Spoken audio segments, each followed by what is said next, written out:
Good morning, lovely people, and welcome to our session. We are doing this kind of like a round table. Oops, everybody disappeared from my screen. Anyway, so I'll start off by doing introductions with everybody. Did I lose everyone? No, we're here. Okay. I don't know. They just stopped screen sharing, so maybe it's just an idea. Oh, that's what it was. Okay. Okay, there it is. So anyway, I'll go ahead and start with introductions. I'll start off first with Jane Palmer is an associate professor on a term faculty line in the Department of Justice, Law, and Criminology in the School of Public Affairs, the founder of AU's Community-Based Research Scholars Program, and the faculty director for the Community-Based Research Certificate Program at AU. She holds a PhD in Justice, Law, and Society from AU, an MSW from the University of Illinois, Chicago, and a BA in Sociology from Smith, yay, women's colleges. She's is a quantitative, qualitative, and mixed methods researcher for, with an emphasis. And then, thank you so much for being here, Jane. And then we have Joyce Wong, the rising fifth-year clinical psychology doctoral student in the Department of Psychology in the College of Arts and Sciences. She's currently receiving clinical training in the assessment of and psychosocial interventions for children and adolescents. Her research interests include cognitive behavioral interventions for pediatric anxiety and related disorders and the development of measures to assess youth mental health. So thank you, Joyce. And then our last but not least is Ericka Menchen-Trevino. Ericka, did I get your last name correct? All good, yes. Okay, yes. Is an assistant professor in the School of Communication at American University. She earned her PhD at Northwestern University in 2012. Has previously worked as an assistant professor at, was that Erasmus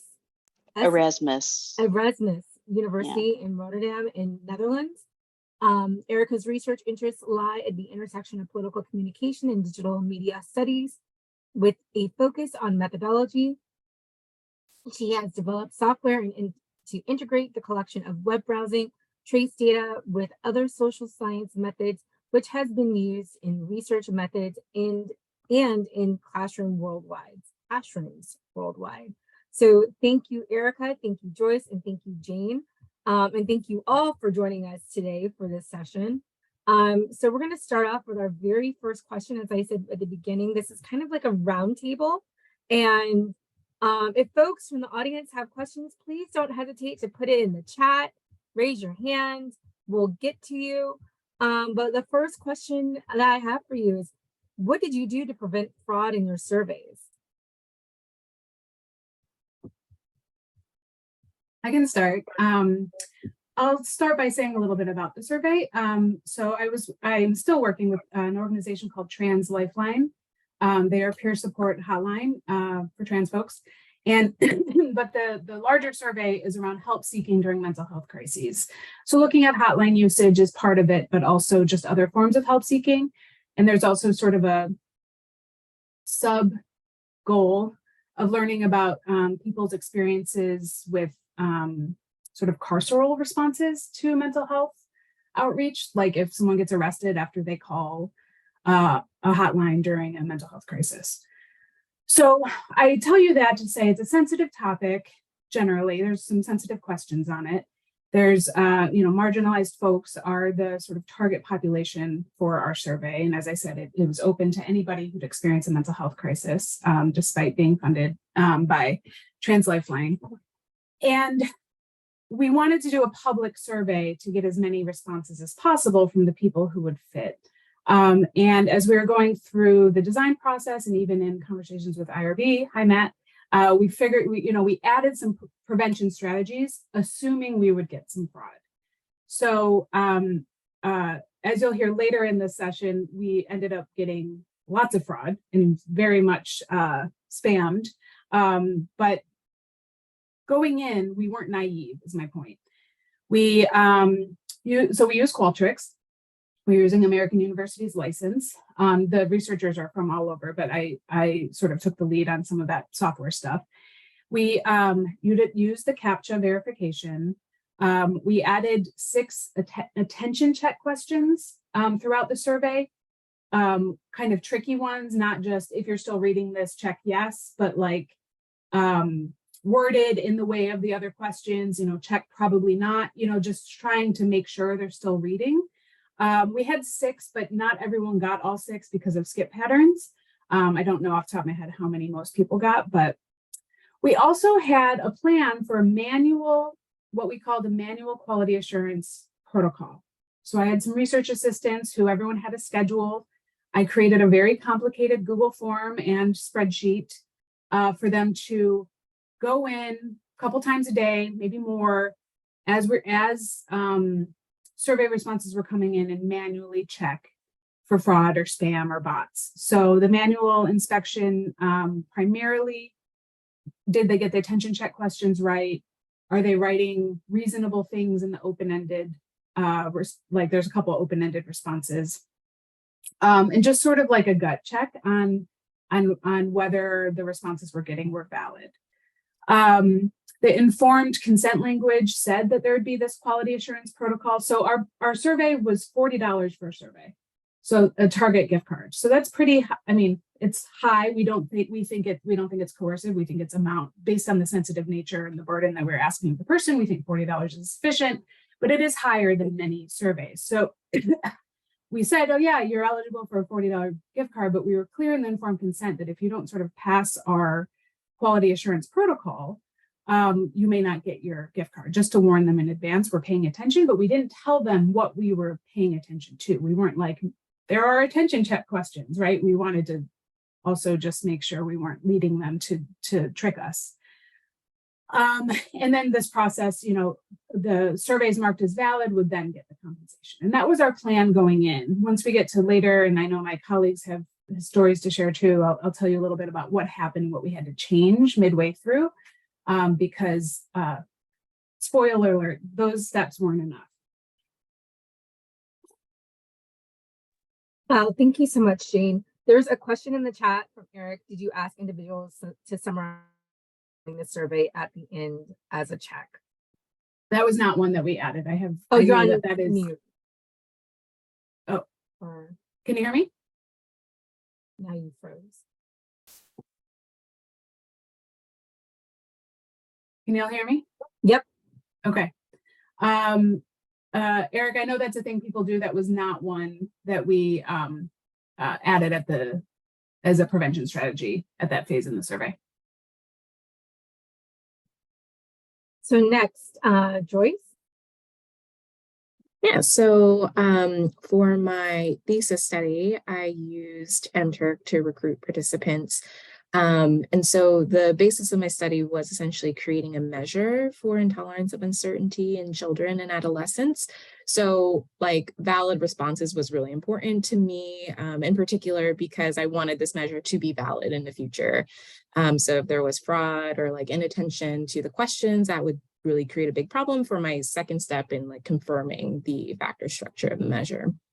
So I was recruiting caregivers of children between the ages of 6 to 17 on MTurk, and in reading the literature and reviewing other strategies or recruitment methods, I was aware too, like MTurk might cause some issues with insufficient effort or fraud, like spam.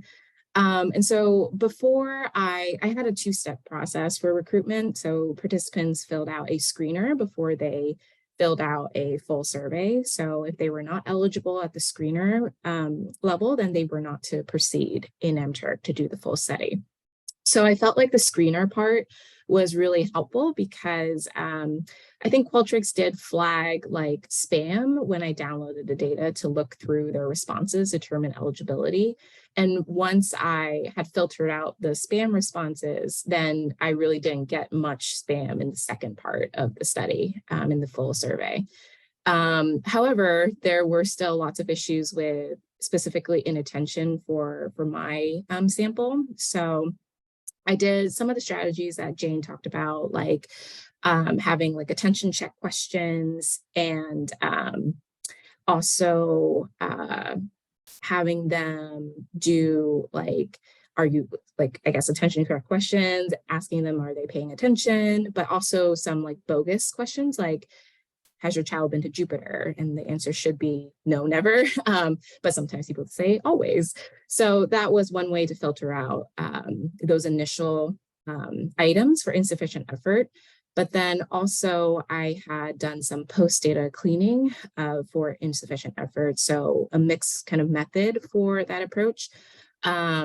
So we did some calculations for like like outlier variability, did some examination of individual responses for how things, like, does the person respond similarly throughout the questionnaire?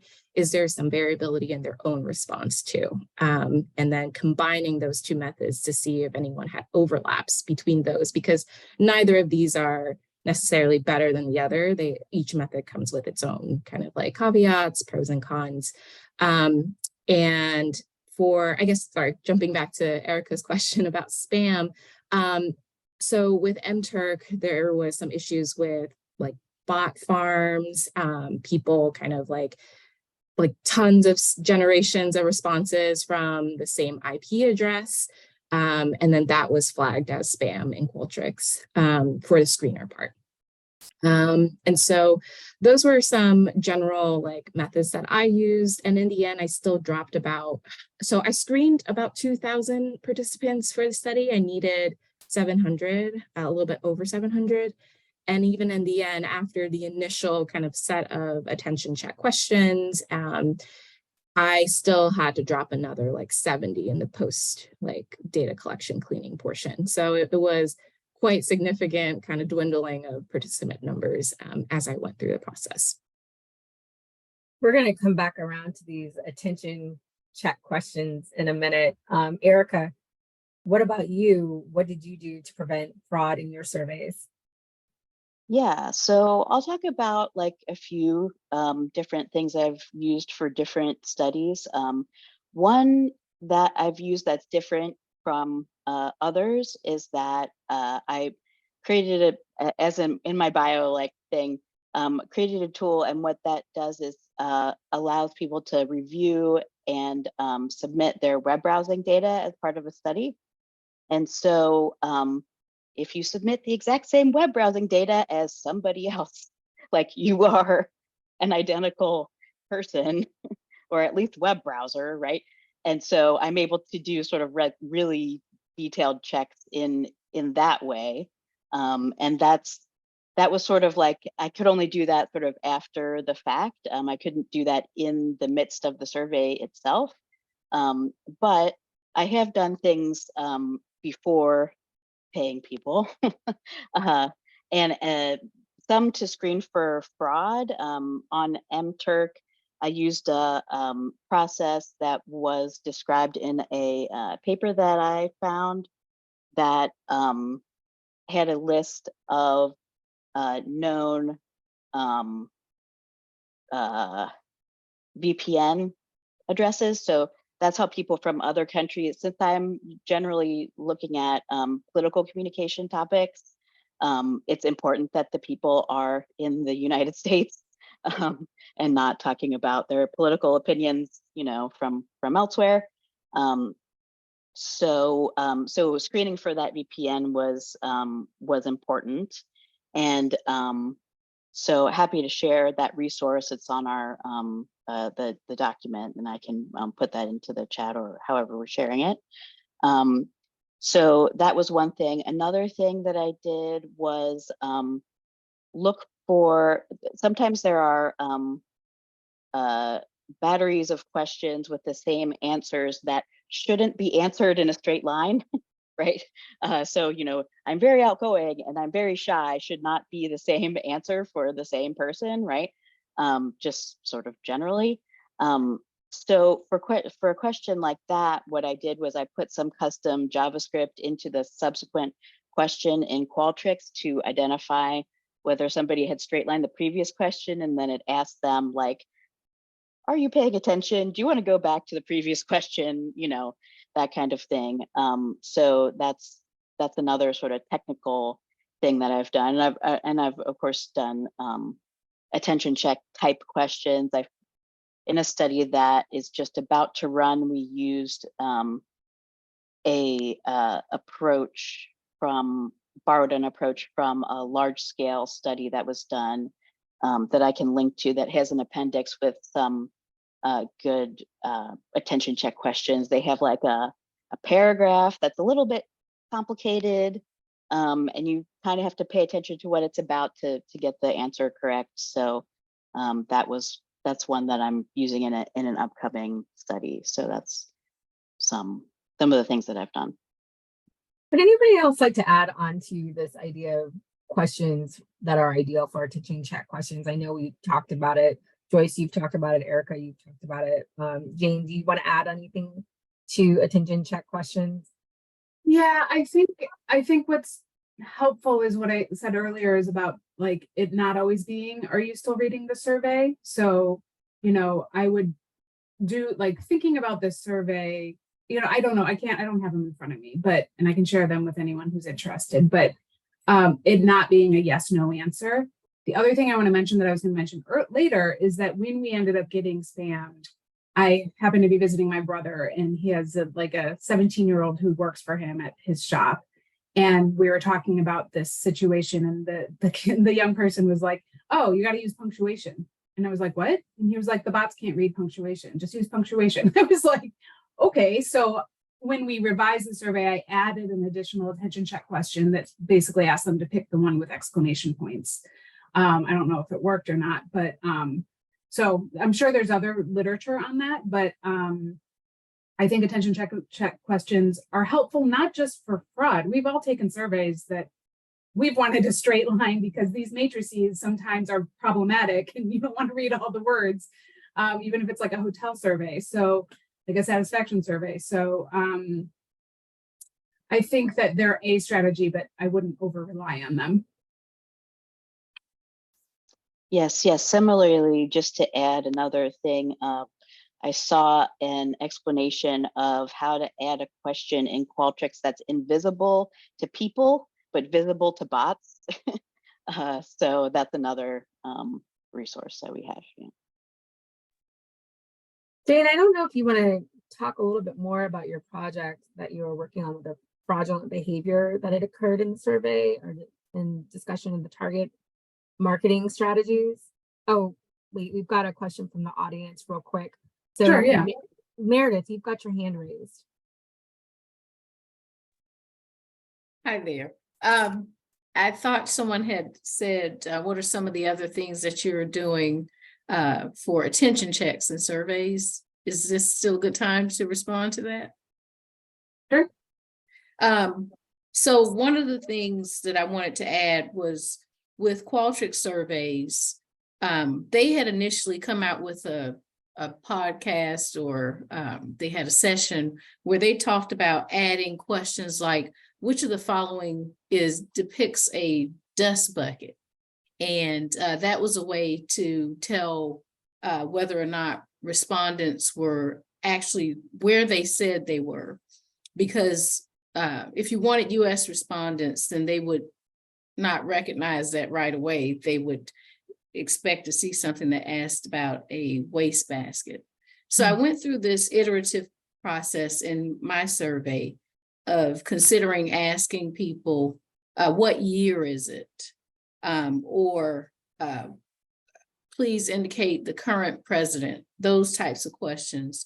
In the end, I decided to go with just a regular question that said, please select strongly agree or please select strongly disagree for the following question, and work to make sure that the length of that question was very similar to the questions around it so that it didn't stand out. And so that was one of the mechanisms that I used to make sure that people were paying attention. I thought that having questions like 2 + 2 = 4 or something like that wasn't the best way to go, because it would be measuring something that I didn't want to know the answer to, like maybe intellectual ability. And I decided that just asking them to respond or select a particular response was the best way to go. Yeah, thanks for sharing that, Meredith. Yeah, I think those are good additions to the strategies that you can use. And I appreciate what you said about like the cognitive ability thing, because I think some of these strategies could be ableist, and we want to like get rid of the bots, but also like keep the people we want to have in our survey. Like for example, when we had the the open-ended, I had my research assistants look at the open-ended. I mean, like literally our target population are people with mental health challenges. So it might be that their open-ended responses do not make sense to us, but they make sense to them, and they're trying to explain to us what happened to them when they called the hotline. And so I was trying to be thoughtful in training my research assistants to not just totally dismiss something if it seemed like it didn't make sense, because we need to look at, with all these different strategies, I asked them to look at the full survey, not just like, oh, you know, for example, I'll get to this, but like duplicate IP address, immediately gone. Well, it might be roommates sharing a computer. Look closer at the response to see if it truly does seem like someone looking to get more money or not. You know what I mean? Yeah, and I just wanted to add one thing to that. I think, you know, this complicated paragraph thing does have that problem, right? So, you know, it's difficult. I think increasingly the open ends with sensical answers won't be very indicative because of the language models that we have now. Can easily give like sensible AI. answer. Yes, Yeah. yes. It's easy to generate a sensible answer to a question, so that might be less useful in the future. So just something to kind of watch out for. Too. Yeah, Because like it's been in the last 6 months. We launched in November, and so like all the AI talk was really getting, you know, more and more at that point. But yeah, so if I could talk a little bit about what happened next in the story. So we one thing I forgot to mention earlier, one other prevention strategy we did that ended up being very helpful, but unintentionally, is Qualtrics has a feature where you can do quotas. So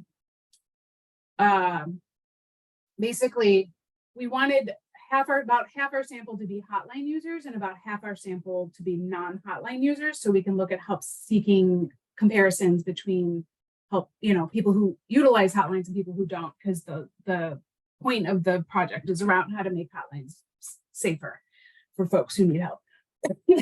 So I had a quota where the survey cuts off when you hit 100 hotline users.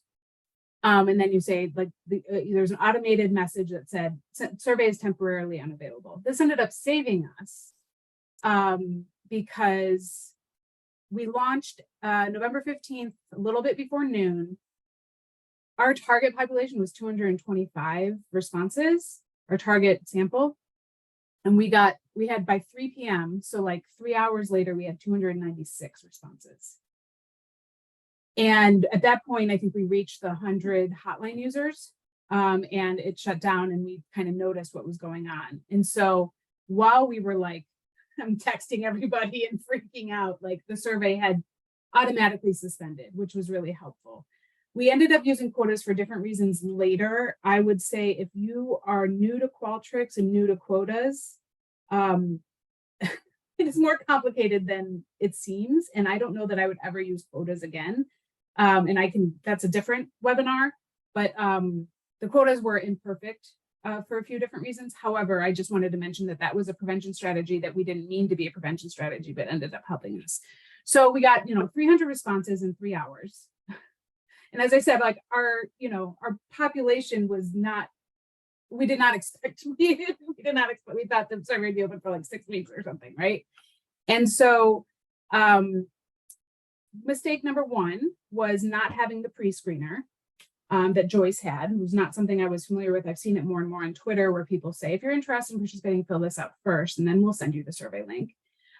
Instead, we posted the survey link on Twitter, like the very smart people that we are, in Facebook, but not a lot. So here's what I think, maybe other people on this call know more than me, but because this is all new to me, but we sent it to a newsletter that has a couple hundred people that are like interested in the Safe Hotlines campaign. I posted it on Twitter. They posted it on Trans Lifeline, posted on Twitter, not their main account, because they have a lot of trolls on their main account, but on the Safe Hotlines account, which is much smaller. And like, I posted it on Facebook, like one person retweeted my tweet. Okay. Like, it wasn't like I have all these followers that were like, oh, Jane's doing a survey. And I think that there was some kind of automated notification that went out to people who look for paid surveys, where they got notified that there was a paid survey for $40 Target gift card. And because we just got swamped. And what proved that theory was later, I made some mistakes. I'll admit, I'm pretty good at my job, but I made some mistakes throughout. I accidentally relaunched the survey. I was trying to copy it into a new one and then like make some edits before we relaunched it because I didn't want to use the same link, but I accidentally somehow pressed publish. I literally called Qualtrics to find out, how did this happen? How did this survey go live? And like, Jay Palmer was the user. And I was so anyway, it was very brief, but when I accidentally relaunched the survey briefly, we got like immediately like 5 new responses. So we knew we were smart to change the URL when we actually relaunched. Also, when we relaunched, we did not do public posting. We'll call it a snowball sample through our community partners who, serve similar populations to the organization. Ericka. Yeah, so one thing that I've done, I do this every semester with my students. I want to, in my methods class, we do sort of like a group survey where every team has a few, does their own sort of experiment on Qualtrics, and we all recruit participants together. And I want to incentivize them to do the recruiting and know that they did it. So what I use is a query string. So I put like just the initials of the student in a query string, and I capture that query string in Qualtrics so that I know who is recruiting people successfully. And then I put that on a slide and say like, so-and-so is the top recruiter. And then I give them like an SOC mug at the end or something like that, right? But you could do the same thing so that okay, this was the link that I sent to Twitter. This was the link I sent to the newsletter, because maybe just one of them is getting spammed, and then you can at least identify which one is which. But it's kind of similar. It's like a group thing that you can do that's similar to the ideal thing is to sort of recruit people by email that and then you can send reminders out and things like that. But at least the query string gives you a sense of where people came from. And even if you don't use it for fraud purposes, it's really useful. Which one is the best recruitment method that's actually working correctly is still really nice to know. So that query string thing I use a lot. I think we did something similar. You're fancier than me when it comes to the computer programming, but we used like a Bitly, not a Bitly, but Falcon, I don't know, something that their comms team uses so that it would be a shorter link. And then we wanted on the back end to be able to track like where the link went, where our responses, who clicked on it. And of course, the comms team didn't set the settings totally correctly. So we did not get that information. So like we had all these plans that didn't end up, coming to fruition. But so just real quick, let me go back to my story. So I started a new QA tracking complicated spreadsheet situation. I found this article. I know it's in our resources that we'll provide at the end, but I'm going to put it in the chat. That was really helpful in thinking about this, where it's a point system. And you have to figure out what your threshold for removal is. And this is good when you're writing a methods article or methods piece for your article around like who was valid and who was invalid in sort of how you got your sample. We did a line-by-line evaluation with my new tracking system. Remember my earlier one said like, we'll look at attention check and open-ended. It was very simple. Well, this one had 20 different things we looked at. I'm a go big or go home kind of person. So we looked at, did they take the survey in 5 minutes or less, right? I'm putting in my 20-point system, a handout. We looked at the timestamp, we looked at duplicate IP addresses, we looked at latitude, longitude. I'm going to pause real quick and talk about this. So Qualtrics has a default setting where they'll collect your IP addresses in the lat long of participants. This is very good for you to know if you're doing a survey. You cannot say in your informed consent that your Qualtrics survey is anonymous if you didn't turn off this feature. So we were very clear that our survey was confidential and not anonymous, because collecting the IP addresses in lat long ended up being really helpful in sort of finding spam, because Qualtrics did not find all the spam we found. They have an indicator. They also have additional settings that AU doesn't have in their license that could help, but they did tag some as spam, and those were obvious. But there are others that I don't think we had a bot problem. We may have, but I think we had a humans sitting around looking for $40 gift cards problem, like a network, like a criminal online survey network in their apartments, right? And so then we had, timestamp, duplicate IP address, lat long, attention check, and then we had them look very closely at the demographics. Because of our focus on marginalized populations, we had a lot of different demographic categories. And if someone said they were straight and cis and trans and non-binary and queer and like had checked all the boxes, we kind of took a closer look at them. I don't want to judge. Maybe somebody does identify as all those things, but it's just one of those things that they got a point, points being bad, a point if something looked inconsistent. And if they got more than a certain number of points, we would mark them as invalid. But I still, even after my RAs went through and did the point system, I still went line by line with all 300 to make sure that I agreed that they should be removed. There was also, what we had was in the email. So we asked for their email to send them the Target gift card. There was a pattern. Maybe 100 of them had johnsmith456@gmail.com. Not always John Smith. There's always a what would be traditionally considered a man's first name in a sort of last name like Smith, and three numbers. And so when we started seeing that pattern, we were like, and we would mark them. Open-ended questions. And then we also had a thing where I didn't mention this earlier. It was, the survey was the first part 1. Part 2 is an interview. Among the hotline users, a subset of the hotline users were going to be asked to participate in an in-depth interview. And that one came with a $100 gift card to Target. And so if they signed up for the follow-up interview, I also wanted to look them closer, because I mean, I know I went to Talisa's workshop a couple weeks ago or last month that CTRL hosted, but generally I thought, yes, you want the $100, but it's really hard to fake an hour-and-a-half interview about your experience seeking help for mental health. So it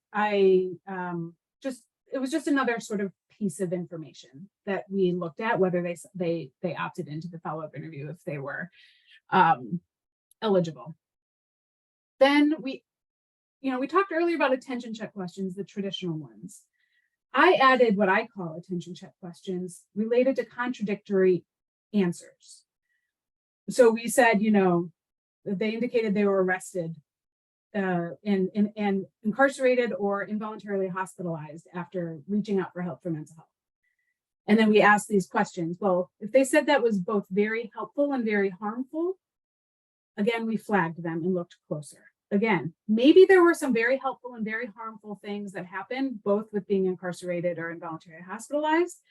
However, it seemed to me an attention check issue where they're just clicking what they're clicking.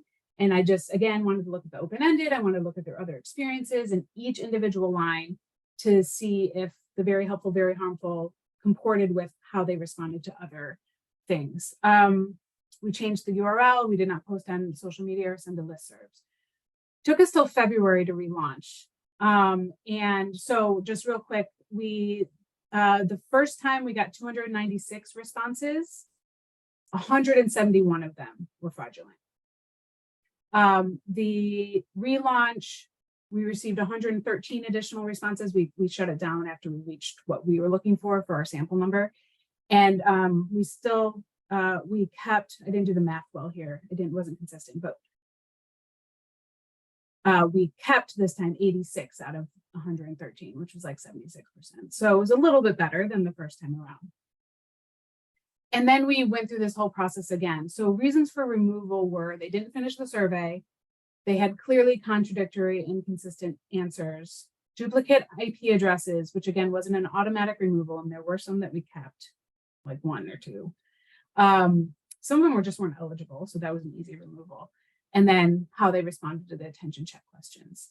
We did have some conversations in the team around the attention check questions, because like I said, like, I don't think missing one, maybe I'm too like liberal, but I don't think missing one attention check question should be automatic removal. But once you get to 2, I think we decided to, I think we decided 2 strikes and you're out when it comes to attention check questions. So we didn't want to be like I said, we had this sort of tension around being careful about false positives and false negatives, of not removing anyone that actually should have stayed. So was this primarily after the compensation had been provided or before? Which part? Oh, the removal. Or can you tell me like at what point was the compensation provided? Was it were your removals here like affecting the compensation, or was this sort of after the fact for the purpose of sort of research integrity? We did not provide compensation until I was done with my line by line, very meticulous process. And the first time around, that I have a team member who's managing the inbox, because I was not going to be that person. But the first time around, we had a couple of people like, hey, my buddy got their Target gift card, but I didn't, like immediately when the Target gift cards went out. And we had some language that was very kindly phrased, of sort of like, some surveys did not pass our quality assurance process, you will not be getting compensation. This time around, we haven't gotten those. Or who is your friend, and they're obviously part of the same survey ring, Yeah, and let right, me exactly. kick them out too. Yeah. I hope they enjoy their Target $40. And we know there's probably some that slipped through, that were just good at saying things in the open-ended that made us trust them. I don't think it's a lot. I really don't. I think we did our best to clean the data as much as possible. But yeah, we waited. So we ended up having to send an email for 2 reasons to people saying, we're going through this process. No, actually, we didn't send an email about that. Only if they reached out to us did we say, quality assurance process is taking longer than we expected, that kind of thing. The other thing was that we didn't want to lose valid interview participants who never got who were waiting to get their $40 to know if they could trust us. So we have this whole protocol around inviting them to participate in an interview. We want to build trust and rapport with them so they feel comfortable telling their really hard stories, to us over Zoom. And so we did send an email to the people who we had marked as valid, who were potential interview participants, to say, our project is delayed. Please know that we haven't forgotten about you. We will be in touch, because we weren't inviting all people who were eligible for the interview, only a selected sample, and we weren't done with the survey yet. And like I said, so people in November said, yeah, I'll do an interview. And then we didn't end up closing the survey until early March because of this whole process. The second phase was from late February to early March. And then now we're sending the invites saying, back in X date, we fill in the blank, you filled out the survey, remember us, we would love to interview you. But trying to also like not lose them and be like, oh, I totally, like they think we screwed them over, because they, so once they got their $40, then we would follow up saying, thank you for participating in the survey. You'll hear from us in the future if you're selected for the interview. Wow. That's a lot. That I can only imagine what you went through with that. I can't. We're gonna move to Joyce real quick. Let's talk MTurk. MTurk and using surveys. Can you discuss the measurement, development, and sufficient effort in the responses, and checking response time and Qualtrics, and anything associated with MTurk and using surveys? Yeah. And for everybody who's out there, can you tell them what MTurk is? I don't want to assume that people don't know or assume that people know what MTurk is. Sure, yeah. So MTurk is short for Amazon Mechanical Turk. Essentially, it's like a crowdsourcing platform used by a number of different fields, but also used in psychology for participant recruitment. So essentially, you're sending out your survey to whoever is signed up to be an MTurk worker. And if they're eligible, then they can have access to your survey. You can set those settings in MTurk itself as you're setting up your study. And so MTurk essentially charges like a fee for using their service. I personally feel I have some feelings about it because they do charge a higher fee depending on your compensation, which I feel is a little unfair for the people who are signing up to be participants, because if you pay them more, Amazon charges you more. So there are other platforms out there for recruitment, like Prolific, that might be a little bit more just different from MTurk, but just a consideration to think about if you are considering using MTurk. And so I had used MTurk for my thesis. I collected my data during COVID, so there was no way for me to collect in-person responses. That would have been really challenging because campus just shut down as I was starting my data collection. But so I had wanted to recruit specifically caregivers in the United States. And I made the mistake of when I launched my survey of not setting that requirement in MTurk. So I got like 500 responses in a couple seconds. And so I had to shut that survey down and kind of like restart. Ultimately, I did pay all the participants who answered anyways. But for the screener, it was a smaller amount. So it ended up being okay. But that was one thing that I learned that I needed to do before I launched every batch of my survey, was to recruit from the US. And before starting, there were other members in my lab who had used MTurk before, and they ran into like insufficient effort issues, spam issues, bots, those kinds of things.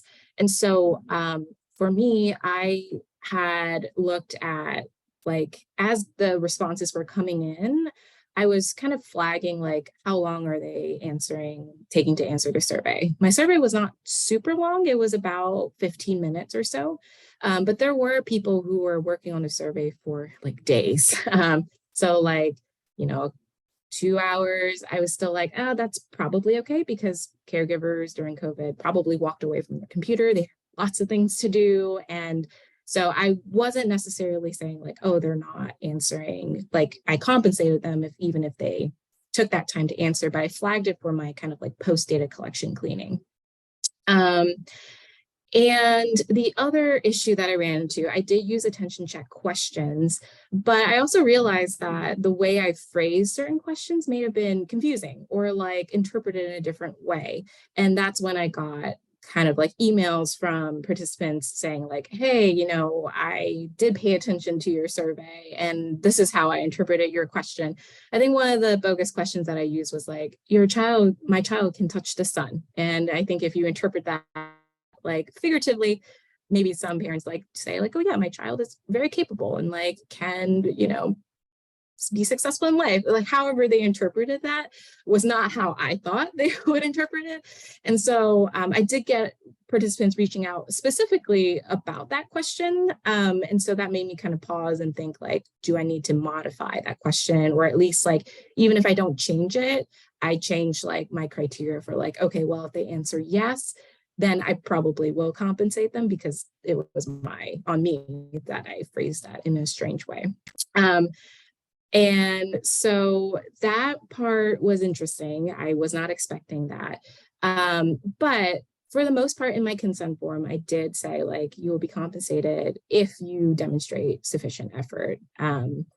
And so they were aware that we would be looking for that. And I tried to space the questions out so that it wasn't like 2 in a row, because I think I read somewhere where it would make the participant potentially feel uncertain about the researchers, question your integrity, like, oh, if they're out to get me kind of a feeling. So I kind of spaced them out throughout, and there weren't that many. I included, I think, about 5 in my entire survey. And the last one was like, I carefully read all the questions, and if they selected never, then I was like, okay, maybe not. But if they said most of the time, often, then I considered compensating them for that. So post data collection, I did look like reviewing their response time. It was also a little bit tricky because I was recruiting caregivers, and I wanted to make sure that no 2 caregivers were from the same household answering questions about the same child. They might have multiple children who they're answering questions about, and that was okay. But if they're answering the same questions about the same child, then that was a little bit harder because I didn't want duplicate responses from those parents or caregivers. So I also went like kind of line by line. I use an SPSS, like looking for duplicate answers for specific variables. So like if it came up that this person was the same age, same gender identity, same state, same like income level, those kinds of things, and I would kind of flag them for like duplicate responses, and their child's the same age, etc. So there were multiple combinations that I looked at to kind of clean the responses afterwards, but they still were compensated before that. So that was one step. And then finally at the very end, I was looking at response like variability. So compared to the sample average, what was their response like? And if it was an outlier, then it would be flagged. There are multiple ways to do this. You can do this in R, you can do this in SPSS with calculating Mahalanobis's distance. And then that was compared to the average sample response. But then I was like, well, that in itself is not always, it's not always the best indicator for who to remove. So then I also included looking at variability within the person's response style. So like, what's the cutoff? And that was a little bit challenging. I had help from Eric to figure out like how to make sense of what cutoff works best for my sample, because I was doing exploratory factor analysis. And for that type of analysis, there's not necessarily a set cutoff for researchers to use. And so it was pretty much based on what my sample looked like and the person's kind of like collective response style look like to determine the cutoff. So with that was looking at like, are they responding like ones all the time? Because my survey was like a Likert scale. So it was like calculating the average essentially.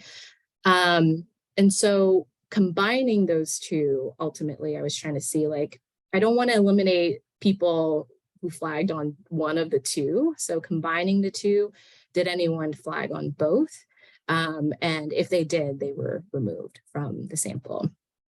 So that was ultimately what I ended up doing. And even then, my sample size was a little bit short from what I was hoping for, because there was just so much that was thrown out in the end, because it was indicating that the insufficient effort, and probably I was worried that it would impact later analyses and how the measure would look for children and adolescents. So that was my approach. And for the participants that did reach out, I did end up compensating them because it sounded like they gave valid reasons to me for why they answered a certain way. And I didn't want to just make them feel like their time was not valued. Thank you, Joyce. And thank you, Eric, for helping Joyce with this project. That's Eric Schumer from CTRL. I'll have to give a shout out. So let's talk VPN. Ericka, VPN detection. I mean, what is it? How do you get through it? Yes, well, there was a detailed guide, and I can send that out. And they had a list and the actual like code to use in Qualtrics to do the detection. But basically, it was just when Qualtrics gets the IPs, from the participant, you can add some code to the, as a part of your flow to see, okay, is it one of these IP addresses? And if so, tell them to turn their VPN off. So it's a bit technical to do, but there's sort of example code out there of how to do it. And it doesn't have to be an automatic disqualifier necessarily, right? It could, because there are valid reasons to use VPNs, right? And but if they're in the country they say they're in, they can turn it off and come back to your survey. So I felt like that was a fair way to go about it. I used that for an MTurk study. I don't use it all the time. So a lot of the studies that I do are sort of recruited through panels, and that's sort of their job to sort of, we ask them for US people and we expect them to be vetted by them. So for those panel-based surveys, I don't tend to double that up necessarily. It depends if you trust your vendor, right? So, for example, like YouGov, I trust, and they're the highest quality panel, I think. And in terms of I believe that their participants are who they tell me they are, but some of the other ones, Lucid in particular, I might add that check to make sure for lower quality panels, but sort of depends on the project, and depends also if you're working with a panel, they kind of have to agree to what you're doing in terms of, it's their participants, and so it's a bit of a negotiation of how you can compensate them, because they get the complaints about the compensation if they are not sort of brought through to the process in the way that they expect. So Jane has a question for you, Ericka, about VPNs. Okay, so my understanding of VPNs, and the only time I've used it is when I visited my sister-in-law in Beijing, is that people tend to use VPNs for those types of reasons. Like you're in China and you want to be able to access Netflix or whatever. I understand you do related to you do work related to US politics. My study also, our eligibility was the help seeking had to have happened in the US. But that doesn't mean that they're not now with mom because of COVID in another country, or got a job over there now. And so I am curious what your thoughts are on a couple of things. One is, we used the latitude, longitude, and clearly found people in Nigeria and other places, and looked at their responses and made a determination about valid versus invalid. But just because someone's in Nigeria, I don't want to delete them, or just because someone's in Beijing using a VPN to fill out your survey, I don't want to delete them. I understand. So, if you have eligibility that they have to be in the country to be taking the survey, same with Joyce's, we all had sort of that US based eligibility. But I also I want to be, maybe I'm overthinking this, but what are your thoughts on secondary checks, maybe, that it's not just the VPN that's excluding someone? Yeah, so I ran into this sort of gray area when I was looking at the web data from participants, and clearly some were in other countries at various time points, right? Because they could travel, or maybe they moved, or who knows, or they work for State Department or something, and they right. Yes. There's lots of possibilities. They needed to be mostly in the US at the time of the study. And so you can, from the browsing data, you can kind of tell that. Was yours longitudinal? Yeah. One of the studies, my tool gets browsing data typically from the previous 90 days. And I have one study where we did 3 waves. And so we have about 9 months of data. I don't know that I want to know people's web browsing data, to be honest. Yeah. But I don't know. I don't want to know what you've learned. Yeah. Well, That's the kind thing of an is aside. that, yeah, happy to share more about that. But the fuzziness of that you're talking about there came up there because, so if somebody was in Taiwan like the entire time, clearly like they were going to Google with the Taiwan domain all the time and everything was in, non-simplified Chinese and whatever, they were out, right?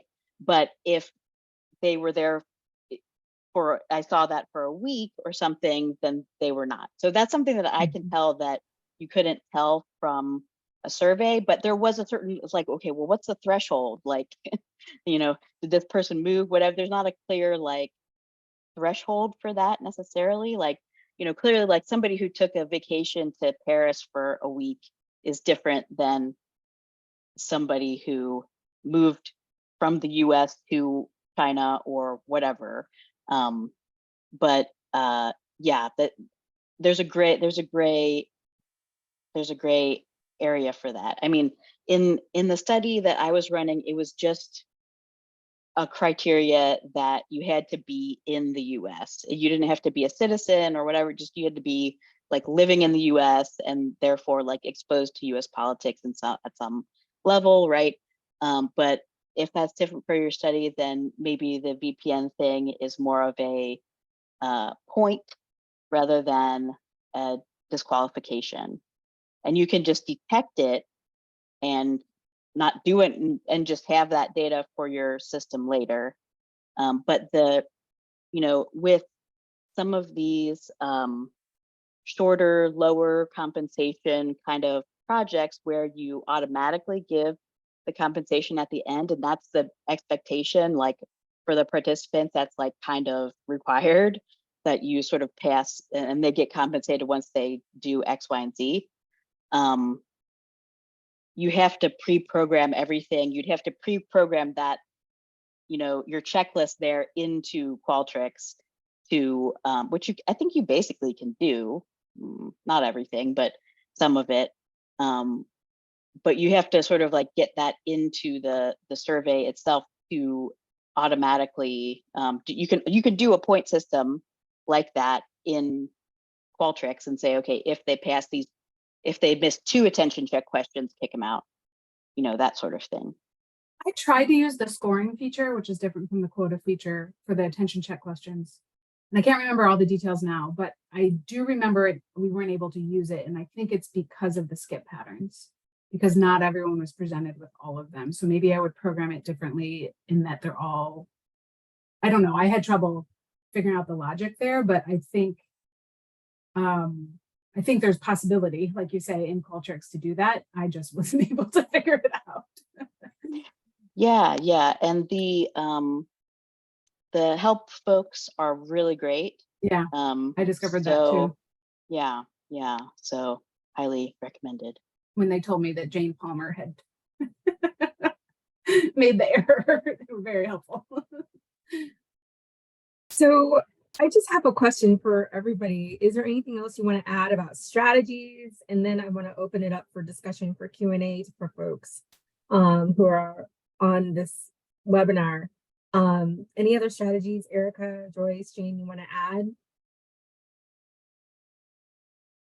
I think I pretty much covered everything I have in my notes here that I wanted to cover. I think I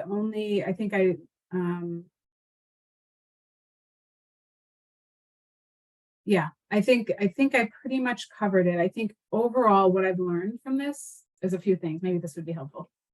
I will never do a public survey again. Hear me now. Before this survey, I've been doing surveys since 2010. So what's that? 13 years I've been doing surveys. I've always done like random samples with a list. That is my comfort zone. This was a nightmare. And so I've learned that I don't ever want to do a public survey like this again. I'm even like hesitant to use these interp things that you all use. I will think of other ways to find people to fill out my survey.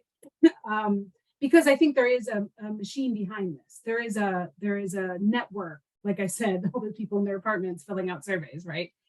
I think I will also, CTRL people, I know you love me, but there is another package that CTRL, that AU, I won't blame CTRL because I did talk with CTRL about this. There's an additional fraud prevention package that Qualtrics offers that offers some additional assistance. I have been trying to advocate for AU to purchase that. I know it's $5,000 a year, but I think this affects enough people on campus. This is not to CTRL. I'm just putting this out there because I'm an advocate and I want, word of mouth is how we get things done.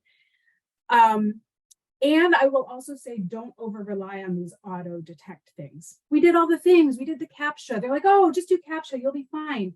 CAPTCHA doesn't matter, right? Maybe we prevented some bots, but we did not prevent a couple hundred people who still were able to fill out our survey, right?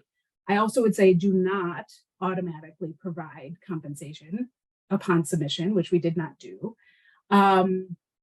And do that pre-screener if you can. I think people probably can do well with that pre-screener. I mean, some people could still trick you, but it is a good way to get rid of like a good number. And then the other last thing is this manual process was very fruitful for us. It took a lot of time. It was very like labor intensive. You need good people with good attention to detail. Like we had 3 people. So I had 3 people do the point system with every single person who filled out the survey. And then we had 3 people take that information and come to a consensus on whether the person would be removed. And so I was lucky to have a team. If you're doing your dissertation, I am sad for you because you don't have a team. You can't like bring in research assistants, but it's helpful to have that second check because I would be like, I don't know, I think this person's real. And they'd be like, no, I don't think that person's real at all. And we'd have to kind of talk through what makes them valid or not. And so it was a very fruitful process. I think we did well in the end, and I'm comfortable with our final sample as we're now analyzing the data. But it was a slog, and I would never, with consent, do this again. So those are my lessons learned. Joyce. Thank you, Jane. Jumping off of Jane's point about feeling unsure about MTurk, I still think if you need to use it, it is a great resource for participant recruitment. You just need to put in more effort in cleaning the data and making sure that your response, like the responses you're getting, are valid and high quality. However, I am also considering other platforms for recruitment following MTurk, one of them being Research Match. It's similar to Prolific, where the participants who are in the database, they sign up for research studies. So you might run into issues with people who specifically want to do research studies for money. However, you also know that the people who sign up are real people, most likely, hopefully, and they are aware that they are signing up to do research. So the Prolific platform that I heard about, I'm not using, but I did look into it. And the participants there, so far, I think the literature that I've read about are good, valid samples to recruit from.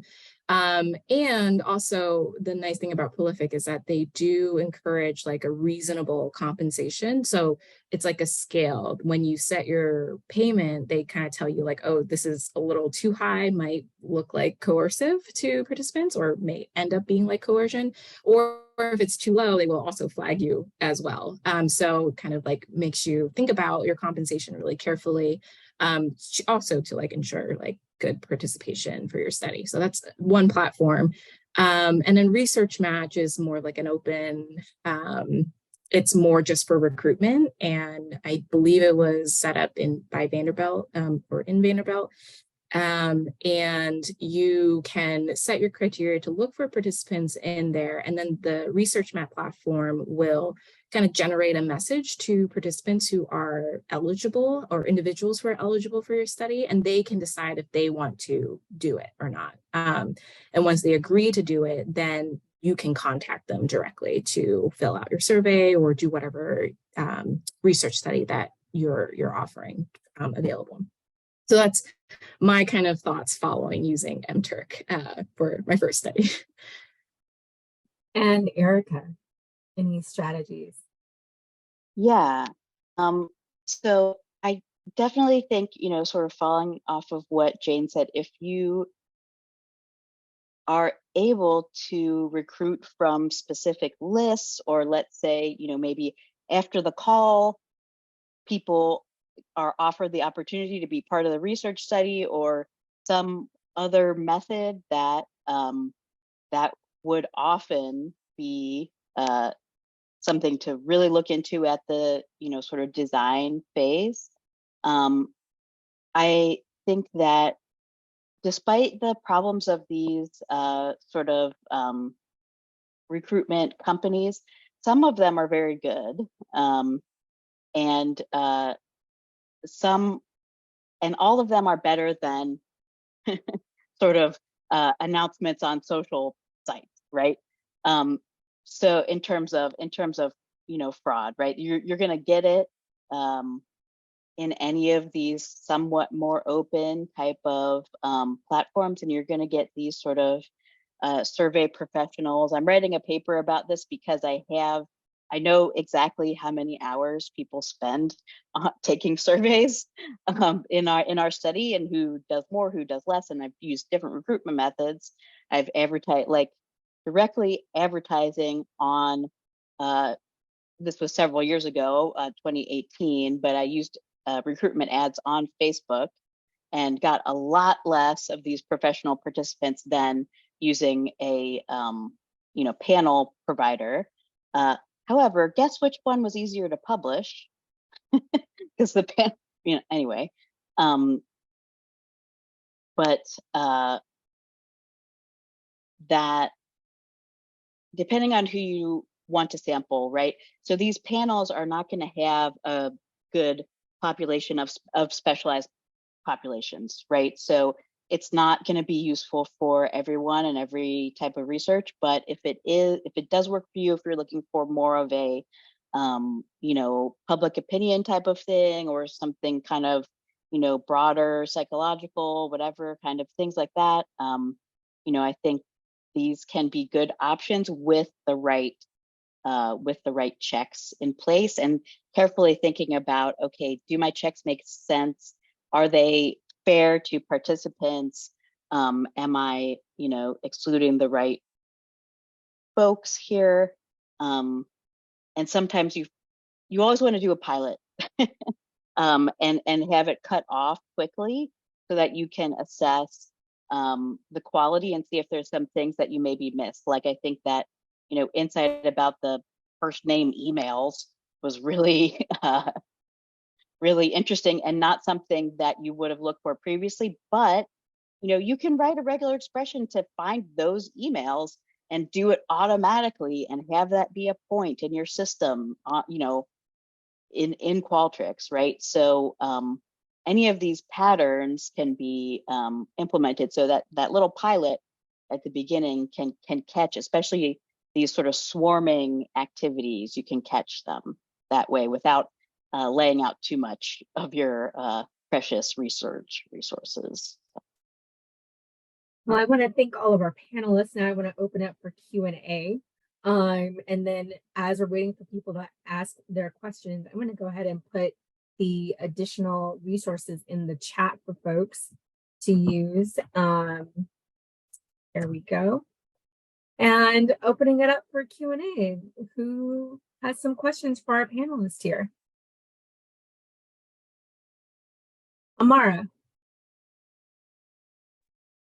Thank you so much. I have two questions that may be very freshman style questions. So to these esteemed panelists, excuse me, but I'm very new with this concept of survey work.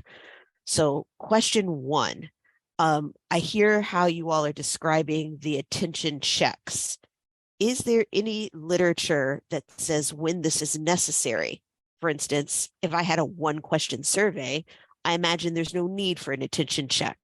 So what's the point at which an attention check is actually needed? My second question, for some of you, I know you closely and you know me, and I want you to know me as someone who champions equity and social justice. But I'm very curious to know, if I were to put together a survey and there was no financial incentive, would that be a fraud prevention tool? Are these people motivated by cash or gift cards? And what if I withdrew that and simply leaned on the courtesy of their heartstrings? So those are my two questions. When to do an attention check, and is no incentive a fraud prevention tool? Yeah, I would say that no incentive would definitely help in fraud prevention. I think a lot of these folks are motivated by money. However, there was a story in a previous panel about like the recruitment office for AU was getting all sorts of fraudulent appointments, and they weren't compensating people. They were just, so it's not 100% clear to me that that would eliminate the problem, but I think that for a lot of the folks that have experienced this heavily, I have to think that that would definitely help. However, it would skew your sample towards volunteer populations tend to be very narrow and less diverse than compensated participants, right? So just demographically, you're going to get a different group of people who have enough time and money to volunteer their time for this. Whereas, yeah, people with the lower socioeconomic status aren't going to be able to volunteer their time for this, and compensation is really important to get. So it depends on if it hurts representation potentially. To speak to the other question about like, okay, I have a one question survey, do I have to do 10 attention checks along with this? I ran into this just recently with a survey. You know, it's probably, and it's an experiment, and it's probably takes about like 4 or 5 minutes to do the survey. And it's like, should we double the length of the survey to do all these attention check questions? You know, probably not. But we do want to do some because it's important that people are actually paying attention to the question. So it's like, it can be overwhelming, but it can also, you don't want you definitely need to check for robots, right? So one of the questions should be a CAPTCHA at least, right? Or some kind of robot detection. And then you may, even if it's one question, you may want to have also an attention check question. I would recommend.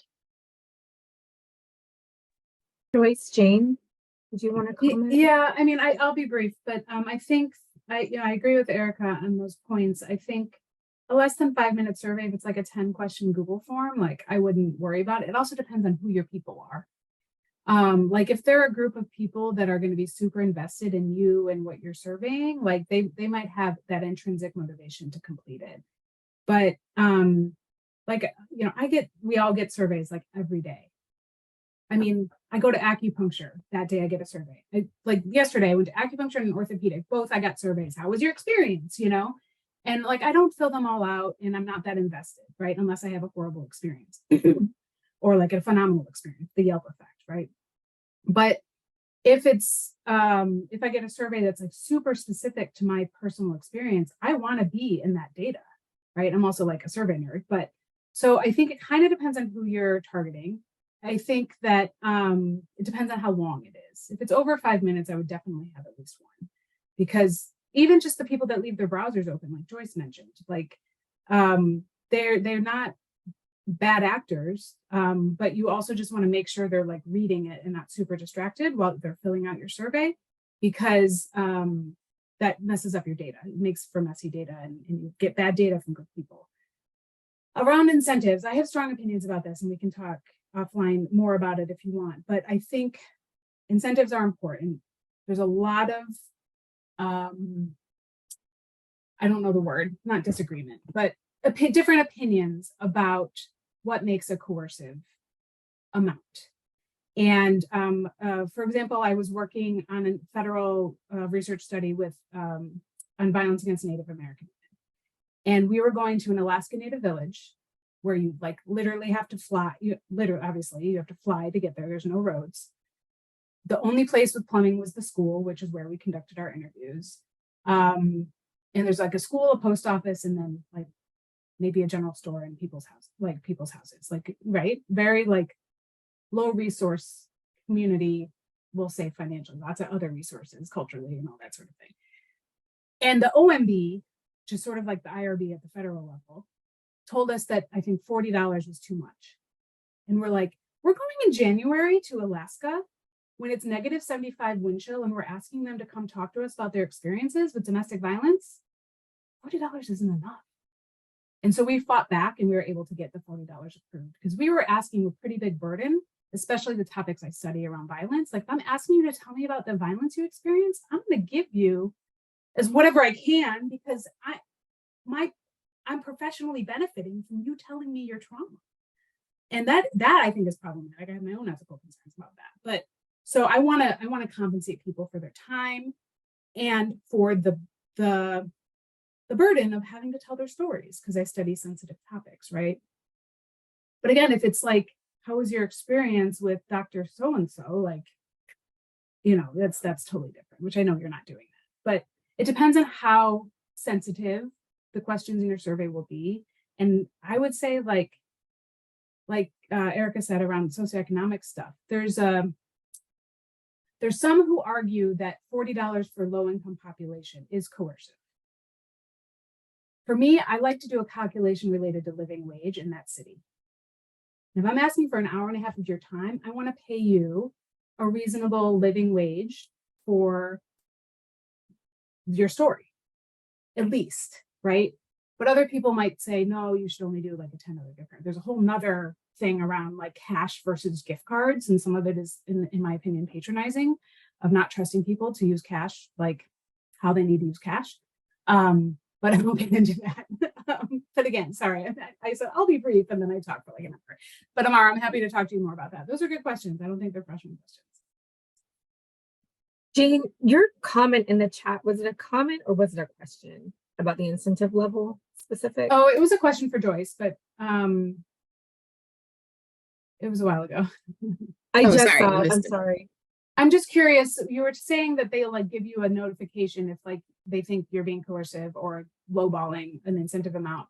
And because of my concern around sensitive topics and like traumatizing, potentially re-traumatizing material, I was curious if it was sort of a blanket algorithm they use of like, oh, you can't do $60 ever, or if they actually take into account some of these other things that I'm concerned about that I think warrant a higher incentive. Yeah, that's a great question. So I didn't use Prolific specifically, and I was just like playing around with the settings. I don't know if they specifically say you can't compensate. It's more of like a reminder, like think about, like consider your compensation for your participants. So I think it is a pretty blanket kind of like algorithm that they do for all researchers who want to use the platform. But it's not a hard and fast rule that you can't give a certain amount. It's more just like, you know, right. consider the ethics. And I would, yeah. And I would think that it would probably adjust for the specificity of your population, like the more specific, generally the higher compensation. So, you know, it would at least adjust for that. But I think it's more of a suggestion than a requirement kind of thing. Yeah, and they also take into account, I think, the amount of time it takes your survey or your research study. Yeah. Thanks. So David has a question in the chat, and it is, are there any concerns that a real respondent might not take seriously an attention check question that feels like not a real question? I think for me, my strategy there, and this is just from my brain, not from literature I've read, but was that my first attention check question is obviously an attention check question. If you're still reading the survey, check yes. And then later, I reworded a little bit, but that first question notifies them that I want to know that I'm paying attention to this, and I will be asking these questions. You might want to put a preface that there will be some questions here, but I didn't, because I didn't want them to be looking for them. I wanted to catch them if they were paying attention and not have them looking for the questions that try to indicate whether they're paying attention. And so I think, I hadn't heard till Joyce and we had a pre-meeting about this conversation. I hadn't heard of the sort of like, has your kid been to Jupiter type bogus questions? And I want to think more about that. Obviously there's the metaphor issue that you brought up, which I just thought was so interesting. But that kind of question, I think people might not take seriously as much. I think, I don't know what other people think, that these kind of questions are more common now in surveys, so people wouldn't be necessarily surprised to see them. But I think it's an interesting thought. You're trying to build rapport in a relationship with someone through your survey questions. So it's pretty interesting because you're not talking to them, but you want them to know that you care about what they think, and that, and hopefully if they're invested, they also want to remember to keep paying attention and to actually read your questions. I don't know. Yeah, and I think that's also like the distinction between there's outright fraud and bots and that kind of thing, and then there's the attention. And so the attention check questions are really for real people, right? They could be qualified and be the right people. But if they're not taking any of your questions, if they're not taking a question seriously, in some studies, you want to kick them out.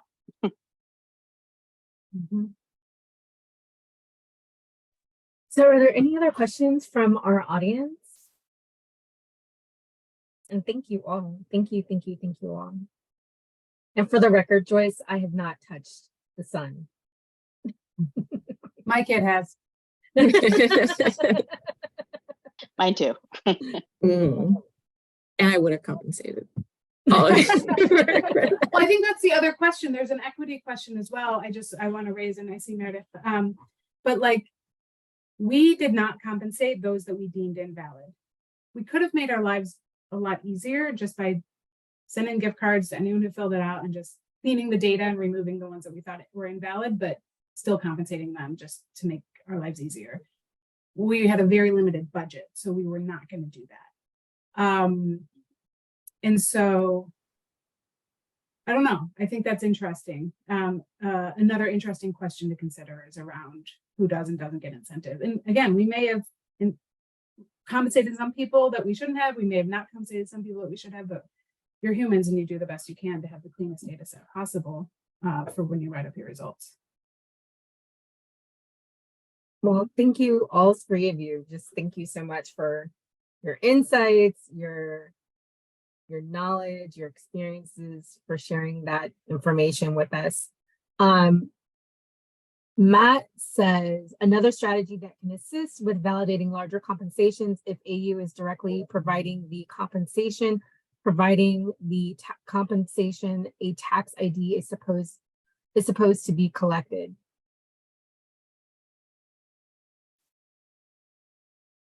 So, Meredith, do you have a question?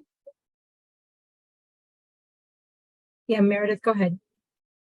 I'm wondering if the panelists can describe whether or not they're using, and sorry if I missed this, I know we talked a lot about attention checks, but I was thinking along the way about manipulation checks and using both of those. Like what strategies do you use for having both attention checks and manipulation checks on your surveys?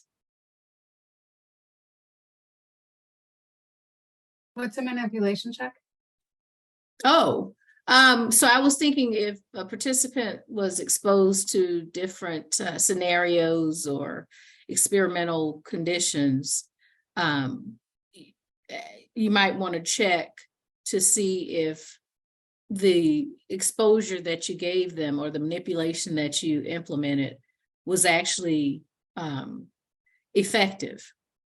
And so that's another way of having them to check to see if they were paying attention. And so in a survey that I have to give Eric credit, like for that Eric helped me design.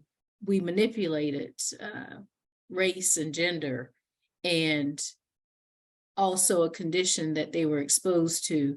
I'm wondering, so in that we asked, tell us about what you read in the scenario. What was it about?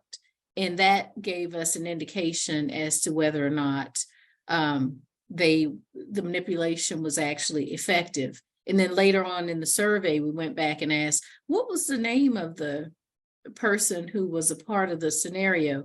That's also a manipulation check. But to me, it also measures whether or not they were paying attention. There's no way they could have participated in the entire survey and have no idea about some of the demographics of the participants involved.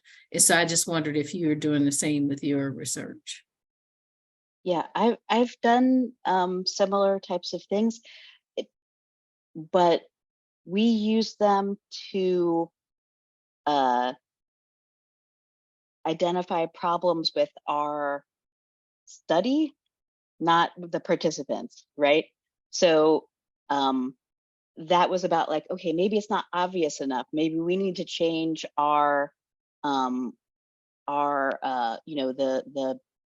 the image that we're showing them so that's more obvious that such and such is happening, right? So it could be, often it's to inform you, but also, it also depends. Some of the manipulations that I've used don't necessarily need to be conscious for them to work. So it kind of depends on what it is, right? So some of the more subtle things, like people might not notice the consciously, like let's say the brand name of the news organization, but they sort of reflexively don't like things from one news organization or the other. And it's like, do they need to recognize? But usually what I would think of as a manipulation check is for you to understand your stimulus. However, I guess it could be used in the same way as well. It sort of depends. Like, are you using that to determine if somebody is compensated or not? I don't know. And you would at least have to like pre-test it to make sure that most people can identify whatever it is that you're trying to identify. So yeah. Yeah, I think going off of Ericka and Jane's point, I personally haven't used manipulation checks in my study because I'm doing like a different type of study. It's less experimental, more about measurement development. So in that sense, I didn't have like two groups with different conditions. But just thinking about like other research, at least in the field of psychology, like if you're priming someone's mood or like manipulating that within the context of a survey, one thought that I have is you might include measures that tap the things that you are manipulating to see if there are group differences at the end, as a way to check that your study was working the way that you're anticipating that it works. But then in addition to that, maybe including other ways to check for attention as well, especially if you are doing it online in a survey format. Thank you. So are there any other questions that the audience has?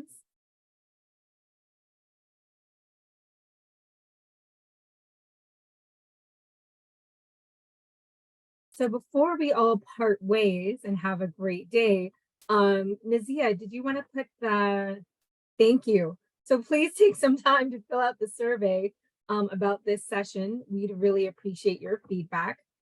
There are no attention check questions in the survey, so please. There are no, yes, you will not be no compensation either. No compensation, not asking if you can touch the sun or go to Jupiter or anything like that. But we really appreciate your feedback on this and just thank you all.